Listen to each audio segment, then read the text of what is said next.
Hi guys, welcome to Learn Kenyan Law with Wanjiku, and in today's session we're having the law of evidence, and we're going to be defining what is a fact in issue, what do we mean when we say a fact is relevant, and we're also going to be talking about relevance and admissibility.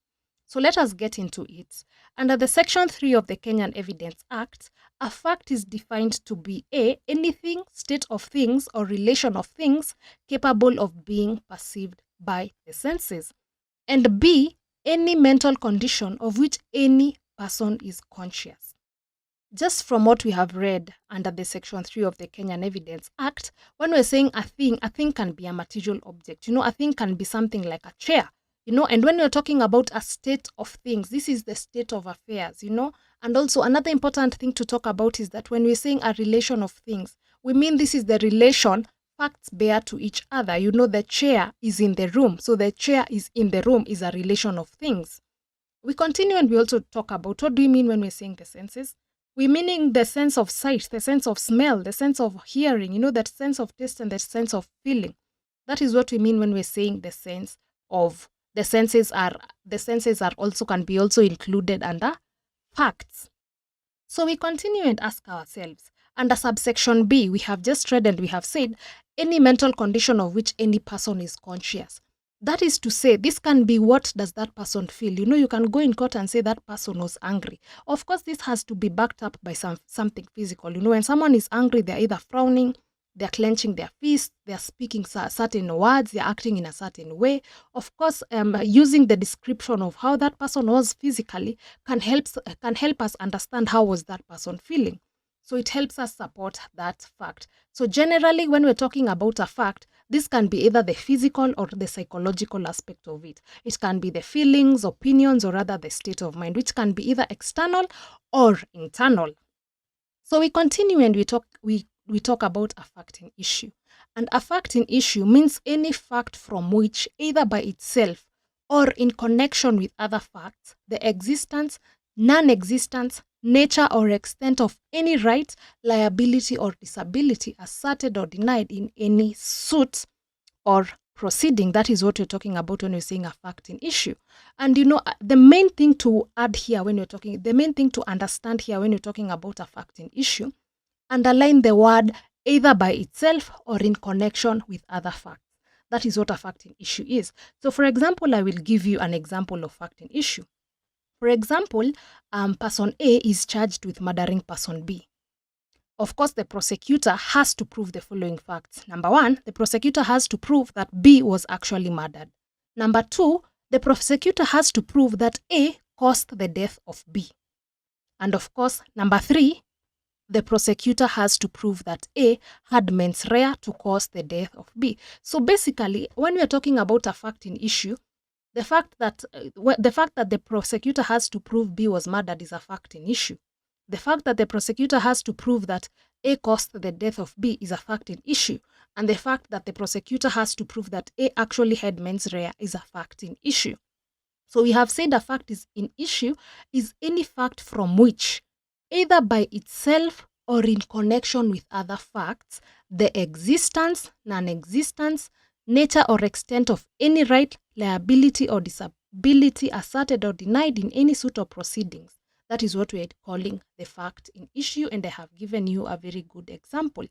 So the next thing that we're going to be talking about is relevant facts. What is a relevant fact? These are facts so connected with each other as to prove or disprove the fact in issue.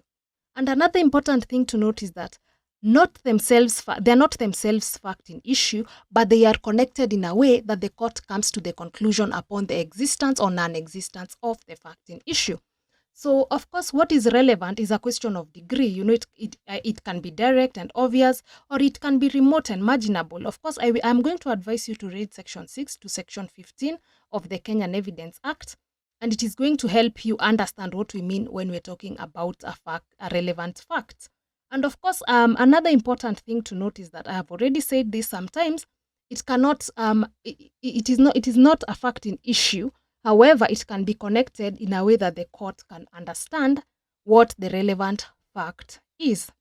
Let me give you an example. For example, we want to know whether Paul broke a window. And number one, there is the evidence of a witness that she saw Paul throw a rock through the window. There's also the evidence that Paul had a cut on his hand that could have been made by shattered glass. There's also the evidence that Paul was seen near the window before it was broken. There is also the evidence that Paul broke a window on purpose once before. There is also an evidence that Paul was carrying a rock around and looked angry. There is also an evidence that the owner of the window broke Paul's window the week before. All those are relevant facts. They are relevant facts that are going to help us understand whether really Paul broke the window or not. So we have talked about fact in issue and relevant facts. So how do you distinguish between the two? How can you really tell if this is a fact in issue or if this is a relevant fact? Number one, the important thing to note is that a fact in issue, they are the principal facts which form the claim. A fact in issue is forming the specific claim. However, a relevant fact supports or denies the said fact in issue. So a fact in issue is what is forming the claim, and a relevant fact is what is either supporting or denying the said fact in issue. Another important thing to note is that a fact in issue is a necessary ingredient of a claim. Without a fact in issue, then we nearly have no case. A fact in issue is the necessary ingredient of a claim or of a right or of a liability, whereas a relevant fact merely renders the said fact probable or not. Again, a fact in issue are the matters in dispute. That is why we are in court. The reason that is taking us to court is a fact in issue. Whereas a relevant fact, it is not an issue at all, but it may help to prove the fact in issue. I've given you the example of Paul breaking the window. Did Paul break the window? The fact that someone saw Paul carrying a stone and he was angry, that is a relevant fact. That is not a fact in issue because that is not what is taking us to court. So let us continue and talk about the distinction between relevancy and admissibility. What do we mean when we say it is relevant, and what do we mean when we say it is admissible? What do we mean when we say the evidence is admissible? Generally, evidence is admissible if it may be presented in court and the court considers the evidence in reaching its determination. Sometimes we go to court and the judge is saying the evidence is inadmissible. When the judge says that, he or she means that the evidence that is presented in court is not going to be used by the court when they are trying to reach their determination. But when the evidence is admissible, it means that the court will take the evidence into account when they are reaching their determination. And there is a writer who's called Wigo, and he sets out two prepositions that commend themselves to the general acceptance concerning admissibility. The first one is have but facts having rational probative value are admissible. And the second point is that all facts having rational probative value are admissible unless some specific rules forbid. So what do we mean when we're talking about rational probative value? Rational probative value is a fact that must be so connected, either directly or indirectly, with a fact in issue in an action or other proceeding that it tends to prove or disapprove that fact in issue. So basically, a rational probative value is a fact that is either connected directly or indirectly with a fact in issue.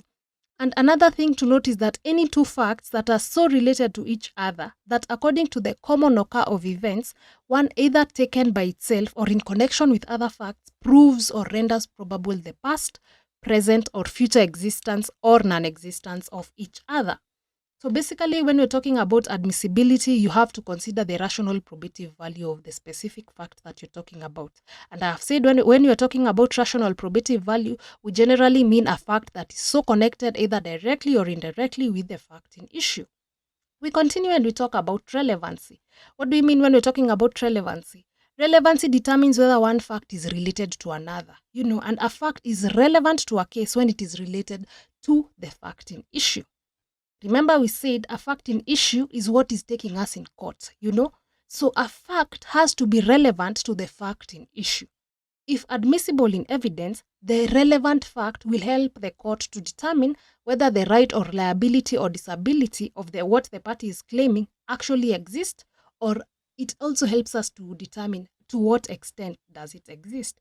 So when we're talking about relevancy, it helps us to determine whether one fact is related to another and whether a fact is relevant to a case when it is related to the fact in issue.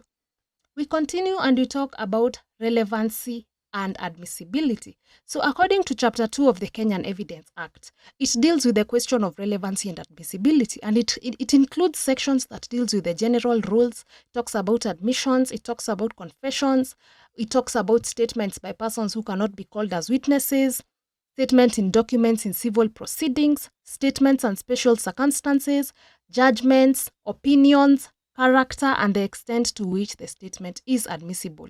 So Chapter 2 of the Kenyan Evidence Act is really crucial for us to understand the relevancy and admissibility of an evidence. Of course, we are going to continue talking about that relevancy. We are going to talk more about it on our other kind of videos that I'm going to upload.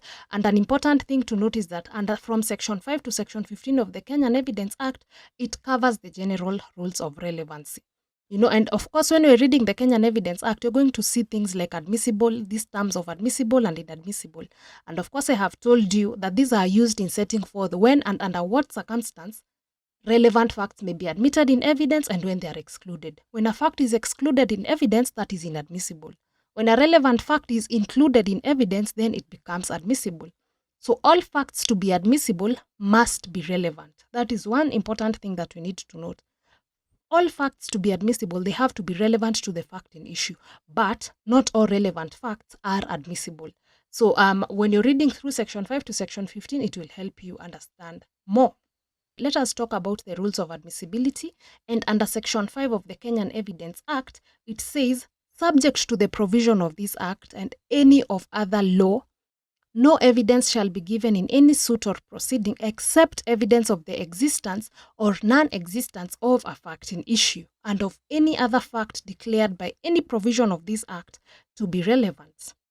So basically under Section 5, the general rule is that no fact can be given in evidence unless it is either a fact which is evidence of the existence or non-existence of a fact in issue, or it is one which is declared to be relevant under Section 6 to Section 16 of the Kenyan Evidence Act. In our next session, we're going to be asking ourselves, what kinds of facts are relevant? We're going to be talking about Section 6 to Section 16 of the Kenyan Evidence Act, which I have said it deals with the relevancy of certain kind of facts. So I hope to see you next time. Feel free to contact me if you need to. I have written my email address there. Guys, feel free to subscribe. And this, of course, this is the channel that makes you know more about our legal system here in Kenya. So thank you. See you next time. Bye.